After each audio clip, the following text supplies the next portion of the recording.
Hey bro, kamusta? Kumusta? Okay naman. Eh, Susulat, nagma-martial arts, ayan. buhat, buhat-buhat lang pag may time. I know, Gym I know. time, alam mo naman tayo. Ikaw? Namiss kita pare, namiss kita pare. Well, I'm glad that you're taking care of yourself, right? Oh, And actually, hindi, I always hear from you and Ronald these days. yeah, wag kang mainggit. Mahal ka namin. Naka ako Gusto ko sumali sa conversation eh. Yeah. Marami rin para kay parang Ronald eh. Na naging regular mo na rin. Hindi ko naman hindi naman sa iniisip ko nakakompetensya ko siya. Actually, Hindi gusto naman ko masyado. gusto ko No, no. So apparently, how it turning out, Lelo, is each of us have a niche kind of fan base. So yung Ronald Haydarian one has a fan base. Haydarian Lelo one has a fan base. So hopefully we'll combine that soon, no? And Ronald he keeps on saying na excited siya to hopefully three of us. Kasi I'm not sure, 11:30 p.m. is his time. But oras. maghanap tayo ng oras. Hopefully next time, bro. No? Or pag nandiyan ako mag-live Yes, let's definitely do a Tres Marias. Yeah. Or Cuatro with Mark Gamboa para to mix it up. That was really fun. That was definitely fun. Bro, okay, let's do this. This is interesting. Pag-usapan natin, I mean, of course you heard things I and Ronald have discussed together, separately, etc. But balikan natin itong issue na ito because remember we discussed about how corruption does not seem to have the kind of mobilizing effect that it used to have, let's say 10 years ago. I don't know if you were around, right? In the town when yung nangyari sa Luneta, all the all the PDAF, scandal, Pinoy being put under pressure, and then later on you had the DAP constitution ruling. So ironically, under quite a relatively clean government back then, there was a lot of anger and mobilization. 10 years later, medyo, I mean, the splitting that the COA is reporting, ombudsman office coming in and saying, COA mo report yan, like, I don't know. And then, the refusal of many people to explain what's going on. And then you have multiple people in the cabinet, including a former associate justice, trying to explain away things. I mean, and yet, I mean, I have no illusions about this creating a massive political shock. Or maybe it's sowing the seeds of political decline for let's say Sara Duterte for that matter. Ikaw, what's your understanding as a historian, Lele? What is your understanding of what's going on in this confidential? Medyo recent history lang bro Kasi naalala ko nung 2010 nung tumatakbo si Pinoy tapos yung tagline niya kung walang korap, walang mahirap. Tapos hard anti-corruption platform. May nakausap ako na high-level campaign operator ng at the time isang grupo na hindi naman ganun kasi pathetic kay Pinoy. So I tuned the comment out a little bit at that time, but I realized in retrospect na tama yung operator na to. Ang sabi niya sa akin, yung campaign na yan, baka gumana yan ngayon, pero ang backfire niyan, sobrang tindi. Kasi kung nangako ka na walang corrupt, kahit konting corruption lang, yari ka na because you will be perceived as a hypocrite. Di ba? So ngayon is a kind of opposite because wala namang big promise of anti-corruption either from Duterte or Marcos. Unity naman yung promise, di ba? Na kaya nilang patawarin yung mga ganyan. That's one thing. The second historical point I want to make is, yung nga, we mentioned in a previous podcast, na 2010, the number one concern of voters was corruption. Kailangan malinis yung tumatakbo. 2016, dalawa na yung concern, tie na. Tied yung may magagawa at yung hindi corrupt. And then by the time you get to 2022, number one concern na yung may magagawa at hindi na ganun ka-concern yung corruption. So meron ka talagang narrative na nakikita na less important na yung corruption para sa taong bayan. And I think that really stems from a kind of cynicism. And this we know naman from the ethnographic data. Yeah. So colleagues of ours, like for example, si Nicole Curato is asking Marcos supporters, bakit niyo siya binoboto? Alam niyo ba na corrupt siya? And usually ang sagot is, that's possible and we think it's likely he's corrupt, pero lahat naman sila corrupt eh. So doon na lang tayo sa may ginagawa. So yun yung data points na nakikita natin dito. And then of course, I think there are some other factors here na mas mahirap ipaliwanag through data points kasi hindi naman siguro aaminin ng mga supporters on the ground eh. Right. This they've already committed to the Dutertes, they've already committed to the Marcoses at hindi na matitinag yung kanilang loyalty regardless of kung ano mangyari. Ito yung I might call this the hindi pa uhuling buhay phenomenon. Ikaw, what are the historical points you wanna point out dito sa corruption issue na to? Yeah, I mean, again, alam naman na approach ko comparative, di ba? So interesting, I remember a few years ago when we had the talk in Harvard Law School, I gave the Philippine perspective, but also comparative. So we had experts from Brazil, experts from Turkey, etc. But the Brazil one was very interesting because remember, sumabog itong corruption ni Lula. Exactly. Paano yung Lula, who was supposed to be the most progressive president they had, right? And then in the case of the Philippines also, you see how the issue of national sensitivity, the DAP and all of that also was very high when you had a reformist president. So what you have is sometimes this ironic, paradoxical, if not dialectical dynamic kung saan, just when you have a semi-clean government who's trying to fix the problem, that's where things go down, which kind of reminds me of the what you can call the Tocqueville trap. Remember, Tocqueville said that revolutions often happen when regimes try to reform themselves, right? But a bit too late, right? When cynicism is already there, or it's so chronic and it's so deep, hindi mo siya talaga matatanggalan. And I think this is where yun yung problema natin, di ba? Both in the case of Brazil and the Philippines, we had progressive administrations who really bore the brunt of the backlash against corruption and down the road, also after they were out of power. But also we saw that the institutions were very weak. Like in the case of Brazil, it came out those so-called Harvard boys, diba? Yung mga tatlo mukhang supermodel guys, sila Moreno and all of that. Moro, si Moro and all. It turned out that there were medyo may pagka-conservative sila, diba? So they hated itong nirerectag nila itong mga sila Lula. So they were kind of mumbo-jumboing the due process. So eventually Lula was acquitted by the Supreme Court.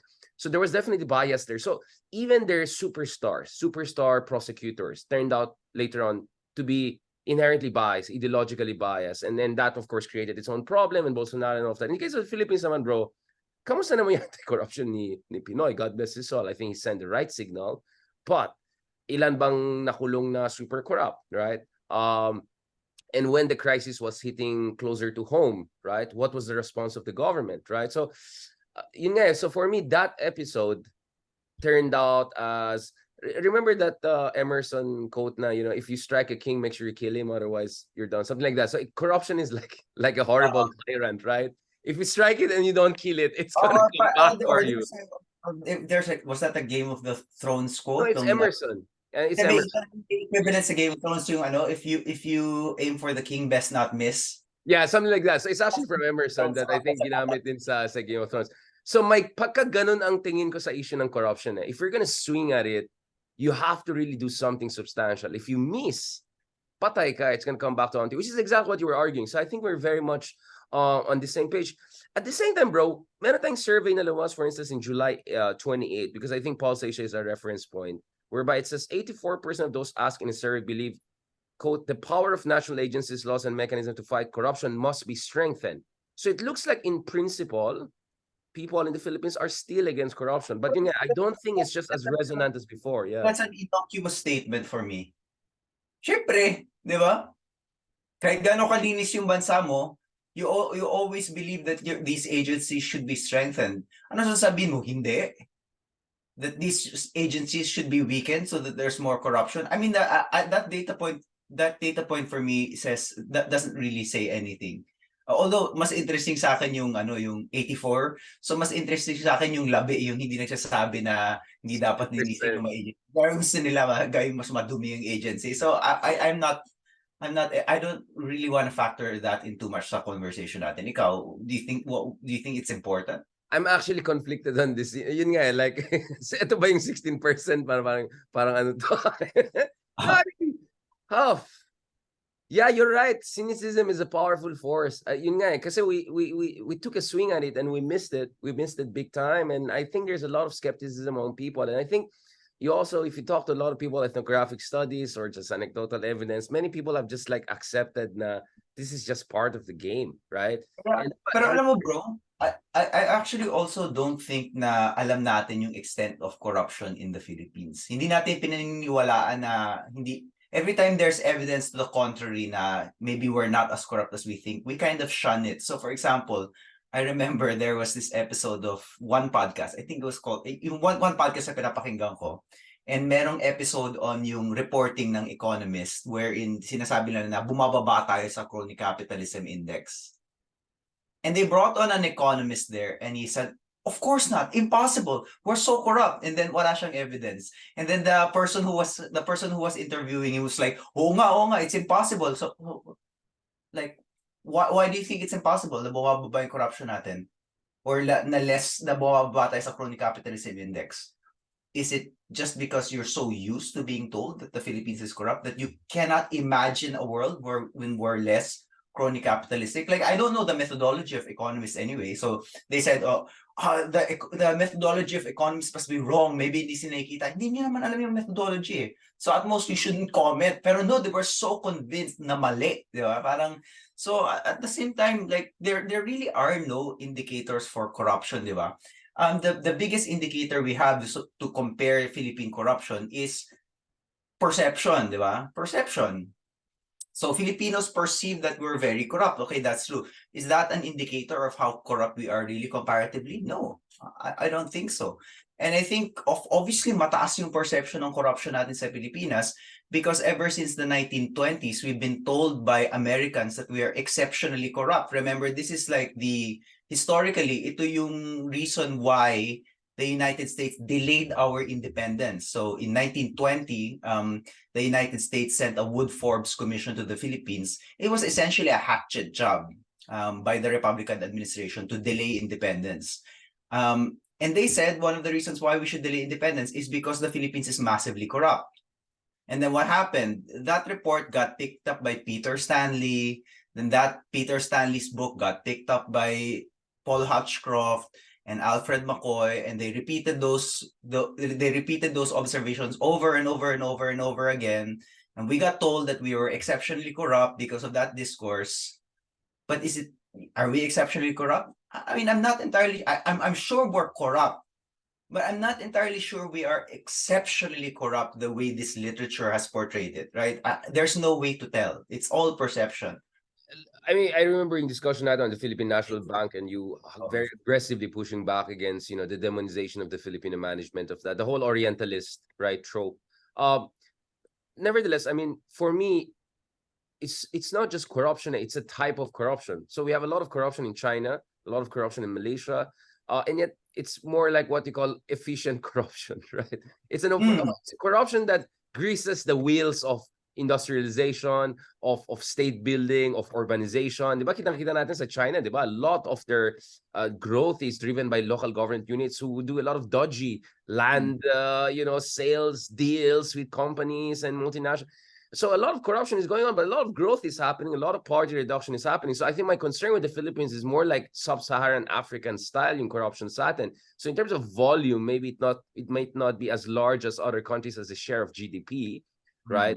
But my sense is it's a very inefficient form of corruption, right? It's kind of corruption that goes into, I don't know, sustaining standing militias, into sustaining, 5 Mercedes-Benz and BMWs, 20 mistresses, that kind of very inefficient, very self-indulgent Swiss bank, Caribbean, Panama.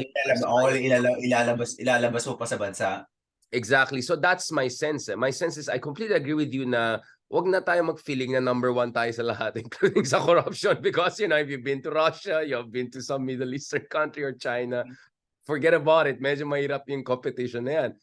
Korea also, South Korea has a long history of corruption. Just look at with the Samsung family, the Samsung Air, just a few years ago, implicated in a kind of a corruption graft scandal. And yet South Korea, look at how far they have come. So I think two levels yung problema ko, Lelo. One is, I think yung kung walang corrupt, walang mahirap, first of all, it's quite simplistic when you look at the actual evidence in a lot of semi-corrupt countries. But second is, it's correct insofar as the type of corruption that we have in the Philippines is concerned, which is the most inefficient form. But this brings us to the third issue, which you and I have been talking about, which is, meron na ba tayong cynical acceptance na talagang kasama ito sa ating political system itong corruption na yan. Parang hindi So, pa so natin napag-usapan yung Richard, constitutional fund. let me just push back a little bit. I think that we are probably not exceptionally corrupt for one parang very logical reason, which is that I think any electoral democracy combined with capitalism produces incentives for corruption and rent seeking. That is not exceptional to the Philippines, right? We just happen to be an electoral democracy with a lot of capitalism in Southeast Asia, and we just happen to be a country that's had that for a very long time. So I don't think it's anything like peculiar to the Philippines. I think it's just the incentives of electoral democracy and capitalism. If you want to solve that, I don't think if you want to solve that, I don't know, kasi yung incentive structure ba, di ba? Yun talaga isa, kapitalista ka, meron kang political system na pwede mong gain to make money. Your incentive is to make money. So obviously may corruption, and that's not an only in the Philippines thing. Although yeah, yung discussion about the quality, like I do need to think about that. But I just think it's extraordinary. We've been told we are the country that has been told by foreigners and ourselves that we're exceptionally corrupt for 100 years. Surely that has an impact on our mentality. Surely that has an impact, right? Singaporeans have a lot of crony capitalism, yet they're never told day in, day out, corrupt kayo, diba? Parang, surely that does something. And I don't know how to quantify that, but definitely we have to account for that fact. I don't think there's any other Southeast Asian country that's been told day in, day out na exceptionally corrupt kayo. As compared with the Philippines. Like even comparatively, like sa Indonesia these days, like there's a lot of research on dynasties and rent seeking. Sasabihin ng mga Indonesian political scientists, we are seeing the Philippinization of Indonesian politics. I mean, Jesus Christ, di ba? So parang talagang that type case for like exceptionally corrupt. But like, I know where you're coming from. There's actually no quantitative metric to indicate that we are exceptionally corrupt. We're probably very corrupt. I'm not denying that, but just don't. I see what you're doing, bro. I mean, you can completely see where I see where you're coming from, which is hate mo itong, especially you being based now in UC Berkeley and all, hate mo itong orientalization of the Philippines as an exceptionally rotten case, right? I mean, even not only as a scholar, the level of human and Filipino, you kind of feel like, wait, parang Filipino bashing yan. Remember, this was always our issue with American writers.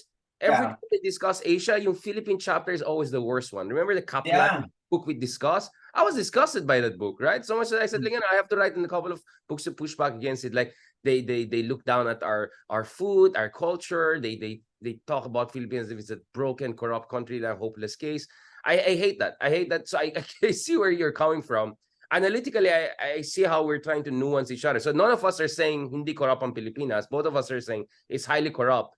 But it's definitely not like the exceptionally corrupt case, etc. But yun nga rin, bro, like wala kasing email-defic presidents yung mga ibang countries natin. Like, si 1MDB. 1MDB. The Najib's wife, no? I mean, siguro siya 2,000 Hermes bags, no? But it took some time, right? Like it took 30 years before Southeast Asia created the competition for Imelda. So that's also my concern with the discussions about Imelda, no? In the American Broadway show about Imelda, etc. It's that, again, it orientalizes the Philippines as this exceptionally hopeless, corrupt country, which is what we're not comfortable with, because we feel corruption is a big problem in the Philippines, but it shouldn't be in a defeatist, right? And orientalist way. Yun yung argument natin. But going back to, I mean, I also agree with you with Singapore, for instance. People don't talk about a lot of wealth in Singapore is because of the cronies from Indonesia and neighboring countries parking their money there. A lot of money laundering is happening there in Singapore. So, speaking of corruption and clean money, etc., mahabang usapan yan. But of course, in Singapore, good luck saying something against the government and getting away with it, speaking of Singaporean democracy. Now, going back to this, etong issue ng confidential fund. All right, so I think the big picture pinag-usapan natin. My stance, bro, is the Philippines, I agree, it's not exceptionally corrupt. But the type of corruption we have is a very kind of a sub-Saharan Africa. Am I orientalizing too? But it's a very inefficient form of corruption. So even if in terms of volume and share of GDP, it might not be as bad as, let's say, Russia, China, or even Malaysia, I think the corrosive impact is probably worse. But again, we can debate about that. But dito sa issue ng confidential fund, obviously, one camp is saying, kaya nga confidential, right? And don't politicize this issue. There has to be a certain degree of discretion. You're talking about the second most powerful person in the country. You're talking about the most popular person by number of votes, 32 million views. And on the other side, of course, you know the arguments like, alam natin nangyari dito, hindi naman ganyan yung time ni Lenny, blah, blah, blah, blah, blah. What's your stance on this issue? Now, let's talk about just the confidence. Okay. So medyo sensitive yung stance ko dito, and I'm sure I'm gonna get bashed again. Buti lang hindi siya written, kasi kung written to, I'm sure may excerpt na naman. So, I'm kung shocked, bro. Sara, I'm ang shocked. sasabihin nila, the reason why kailangan mo ng confidential fund is because Secretary of Education siya at maraming recruitment ng komunista sa universities. That's the big ostensible reason, di ba? I see what's coming. And I really think I think that's a stupid reason.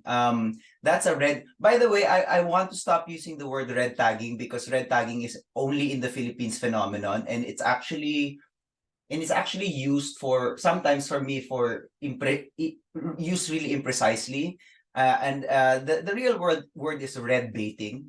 So I'm gonna push back. I've decided to push back and return the original word for it, which is red baiting. So I think that's a kind of red baiting issue. Well, actually, no, I changed my mind. Red tagging is also okay. That's Philippine English. So Philippine English is okay. I've always accepted Philippine English, but I've been using red baiting for a much longer time, and red tagging is like at most a 15-year-old Philippine English term. So I'll go to red baiting. So I think that's clearly red baiting. And red baiting of the worst variety, using the communist threat to legitimate kind of corruption, possible corruption or likely corruption in this particular case. Alleged. Let's just be clear. Mahirap na. Alam mo na. Alleged or likely or something. Okay, let's say a policy that could easily lead to corruption, right? Having said that, I do think there is a problem of communist recruitment in some universities, and I've been very public about this. And the reason why it's a problem is because I think yung mga estudyante natin na nare-recruit ay pwedeng mamatay, at maraming cases na nire-recruit sa university, dinadala sa red area, nababarel, namamatay. So I actually think it is a kind of threat to our youth. And I am, I would be and okay naman kung may mga bata na who risk their lives for principle, and I mean I agree that a lot of these people are principled, but I don't think this is a cause that you should risk your life for. I mean, it is the cause ultimately for me of totalitarianism, because there is no communist party in the world that has voluntarily given up power, and that already tells you why this cause is bankrupt for me. So it's a problem. And I think the other problem with this confidential fund is yung idea of confronting communism na babahiran ng corruption at ng kababuyan ng mga Duterte, which is for me as an anti-communist, which is really sad, right? Because I want to clean up the image. One of my goals is actually to clean up the image of anti-communism in the Philippines, to really connect it to its roots, which is pro-democracy, pro-free speech, anti-totalitarianism. And this is the exact opposite of that. Kaya medyo malungkot para sa akin, because it's one of the loneliest things to be in the Philippines is a democratic, non-fascist, anti-communist. It's a very, very lonely space to be. Well, I mean, we're still in a better place than a lot of our neighbors. Look at what happened in Indonesia, right? Essentially, genocide happened there in the mid-1960s, etc. That's the worst kind of anti-communism, diba? So my anti-communism is the anti-communism of Arthur Koestler, the anti-communism George Orwell. I just feel like we don't have enough of that in the Philippines, and we won't have that because every time you voice something that's anti-communist, ang association sa'yo is Sara Duterte and red tagger, as opposed to somebody who loves 1984, who loves Hannah Arendt, for example, fell in love with the origins of totalitarianism. No, that's not the image that's going to. So what you're saying is that there's definitely a kind of instrumentalization and weaponization of the whole rhetoric on the need to fight against Stalinist, Leninist, Maoist kind of Marxism. Not necessarily by the best of people. And what even worse is that you're not only giving a bad name, but that potentially this is also been instrumentalized for allegedly, not very good governance practices, right? Yeah. Very nicely. Yeah, I see what you're saying. So ano pa ba ang reason bakit may confidential fund apart from that, Richard? Yun yung big one, di ba? Well, yung maganda yung rebuttal ni Ronald dun, sabi niya, hindi mo naman trabaho yan, assuming problema yan, trabaho yan ng military, di ba? Sila yung bigyan mo ng confidential fund, ay mas malaki pa yung confidential fund mo. Tama ba yung sabi ni Ronald? Mas malaki yung confidential fund kaysa sa confidential fund ng Nika? Well, I think that's what Ronald said. My point is, Gibo Chodor, our defense secretary, came in. I mean, obviously, he wants to probably run for the Senate in a few years. Well, I mean, I think he's a very smart guy.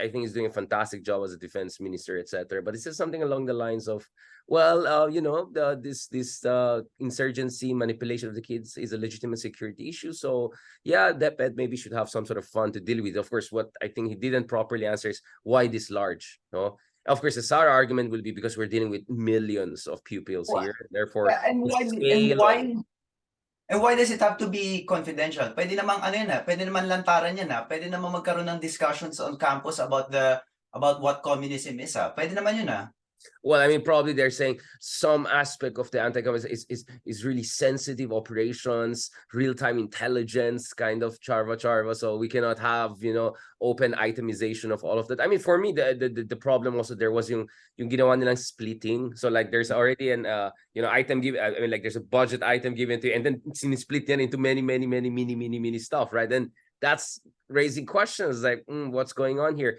Ako naman, let's be honest. Probably this is a kind of consuelo. The Department of National Defense was promised to who again during election period? Well, that didn't get the Department of National Defense. So maybe this is the consuelo. Like, okay, you don't get the DND, but you get 433, I don't know, guards. Yes. Like, yes. Yes. I mean, for me, that's the easiest explanation. Tapos na usapan. Ganun kasimple lang yan. Yeah? Alam mo kung ito si Bongbong, matatakot ka rin kay Sara kahit paano you probably want to delay. There's a split already, diba? And Ronald is convinced nga based on your podcast that that mag-opposition na yan during the election, but you want to delay it as much as possible so that you don't take hits early, so that when you go into the midterm, parang medyo recently ka palang binabanatan. I mean, yung mahirap, yung ano dito is yung best example dito is si Binay, 'di ba? Si Binay kaya siya humina as a presidential candidate is because he took sustained hits for almost a year. And if Marcos wants to be strong, I'm sure he's going to be strong, but he wants to be as strong as possible during the midterm. You want to delay yung attacks for as long as possible, and this is I think one way of doing that. I think it's on the one hand there's a kind of political canniness to it, but on the other hand, it's delaying and inevitable. Don't you think? You think it's because I'm only saying it's inevitable based on your conversations with Ronald.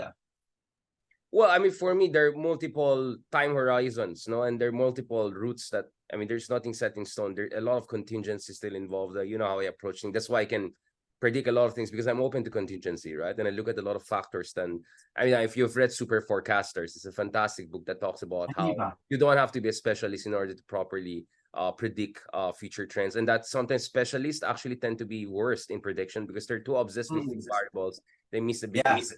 Exactly. So going back to this, kaya I always try to keep a healthy distance from political actors, because if you're too much talking to one actor over the other, distorted yung view mo, diba? So I just try to, a little bit here, a little bit there, etc. So again, we're saying allegedly there's lack of transparency and etc. there.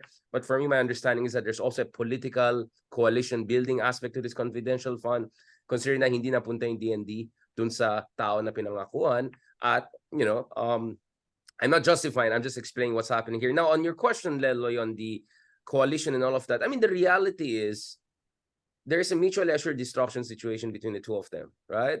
I think Marcos and Sara, both of them have an incentive to keep things on an even keel until 2028, right? But in the meantime, hindi threaten masyado si Marcos, but at the same time, Sara has it smoothly going in that direction. Now, that could be like the ideal situation perhaps for both of them under the so-called unity, but we know that reality is 50 shades, right? And in the meantime, a lot of other things are happening. I think the aspect of the father trying to flex muscles and sometimes even embarrass BBM with what he did with the special envoy, this very rabbit attack on his as foreign policy. a special envoy, Richard, Yeah, as special envoy of China. we can talk about the prepositions too. Uh, And then, again, I think the jury's still out on this. I'm not yet convinced that we have a full understanding of how Machiavellian or good Machiavellian the president can get, right? There are moments that you say, okay, this guy knows what he's doing. And then there are moments that he's very conflict avoidant, right? So as I said, maybe in the first year it makes sense. But this second year, we have to really understand what is the metal of his leadership. Because for Marcos Jr., if ever there's going to be really a split, as Ronald and I were talking about, he has to have more risk appetite. And I think if you're Marcos Jr., given his temperament, he'd rather have things on, essentially minimum friction. He wants to get to the target with the minimum resistance and all, right? But there will come a time, whether he wants it or not, that things could get out of control, including yung nakita natin with Arroyo, Martin Romualdez situation, all of these realignments that are happening. Yeah, exactly. So if you're Marcos Jr., you'll constantly try to keep things below a certain threshold so you can properly manage them and keep above the fray. But at some point, that threshold could be passed because there could be hungry vultures out there in So that's what I want. Ang tanong ko dito, Richard, how do you manage the fact na, okay, nag-away kayo sa loob, pero political insiders lang naman or yung may nakikinig sa inyo ni Ronald, yung may alam na meron talagang split. For the average Filipino, unit team pa rin yan. And as a result, pareho yung base nila. So if you're Bongbong and you know this na pareho yung base mo, how are you negotiating that tension? Bro, for me, probably it's the opposite, right? I think people who actually have more information on the inside, a lot of them don't buy the split issue. They think that still the Sara Marcos thing is holding together. They're finding a kind of an equilibrium that is actually on the outside. There's away ng mga bloggers that perhaps people are overthinking that there's a fight between the Duterte and Marcos camp. So actually, the funny thing is you hear more nuance from people who are informed with inside Malacanang politics and saying, no, it's exaggerated. We're trying to steal paper over it. Because remember, conservatives and right-wing people, what brings them together is shared interest, right? And shared interest is a very powerful force. Unlike progressives, they're going to keep fighting because of ideology. So yun nga, back to my question, pareho yung base. So kung ikaw si Bongbong, how are you nga negotiating the fact na pareho pa rin yung, kahit magbanatan kayo ni Sara, pareho kayo ng base? Yeah, so for me, the issue of the base, I think, again, we can have more ethnographic study, etc. about that, and midterm elections will expose a lot. But for me, Leloy, tignan mo yung mga surveys, di ba? Yung presidential for 2028, down to 25 to 30% ulit si Sara. So that means yung 60% na yan, medyo nawala na, right? Up for grabs. Ano si Sara?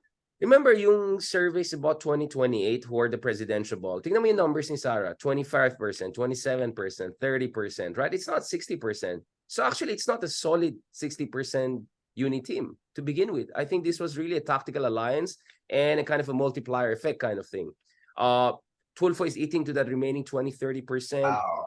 So do you get what I'm saying? So kasi yung idea of strongman voters actually inaccurate because a lot of it is still regional voting patterns.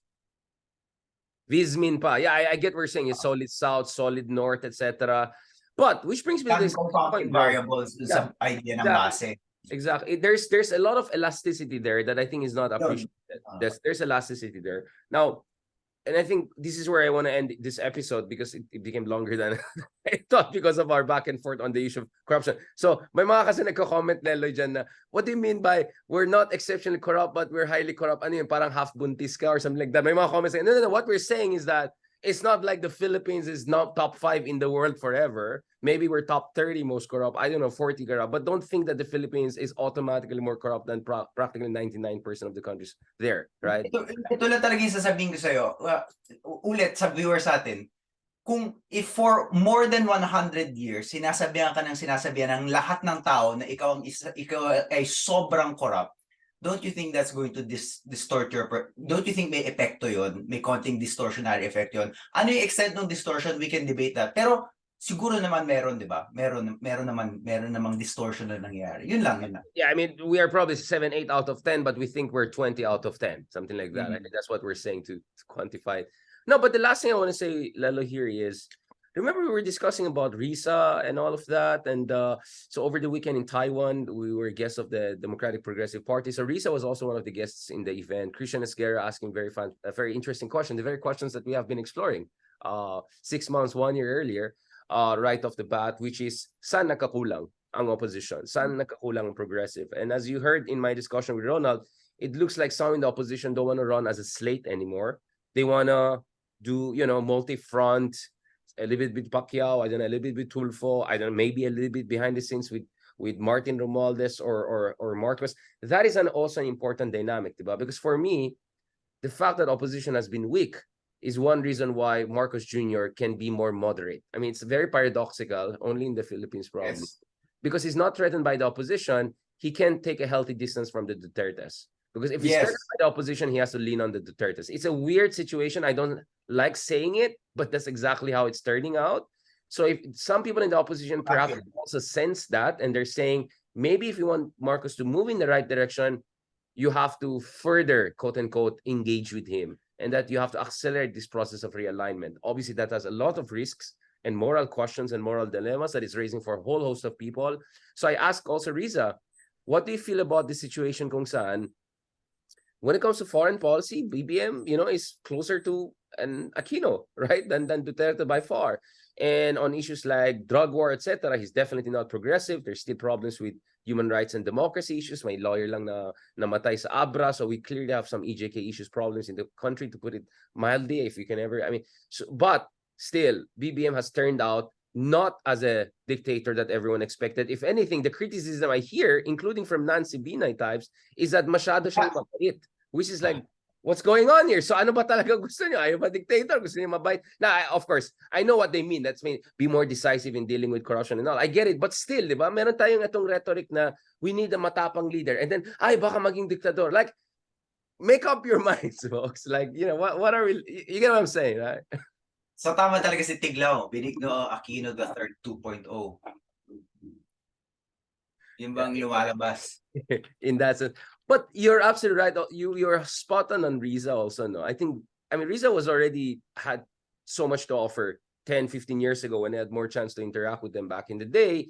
But I think she has really leveled up. I mean, what's your assessment of, Congressman Castro is amazing, and I hope I can get to interview her soon, and I think she deserves way more media coverage. But Riza Ontiveros is, I think, finally assuming the mantle of leadership of opposition in ways that we were hoping she will do six. Like parang hindi na pinag-usapan masyado si Lenin na eh. Ito na talaga. Itong confrontation niya with Sara and yung kanyang back and forth, including yung kanyang mga witty retorts sa social media, it's a bit of a coming out party for her, no? As the leader of opposition, and I'm so glad she leapt at this opportunity because unconscionable naman talaga tong fund na to. There's no, I can't see how this can be justified. I just can't see how this can be justified. Like, yun nga, on so many grounds, like, you're the vice president, you're the secretary of education. These are not really positions that require huge confidential funds. Kahit may budget allocation for that, hindi ka pwede basta-basta maglalagay. Kahit may line item for that, hindi ka pwede maglagay ng ganyang pagkalaki-laking pera kung yung line item allocation is actually zero. Hindi ka pwede mag-move around ng funds. Yun nga where the whole DAP came from, right? Dahil nga si Bersamin ay nag-group, meron ng jurisprudence around that. So this is a really strong case for Riza.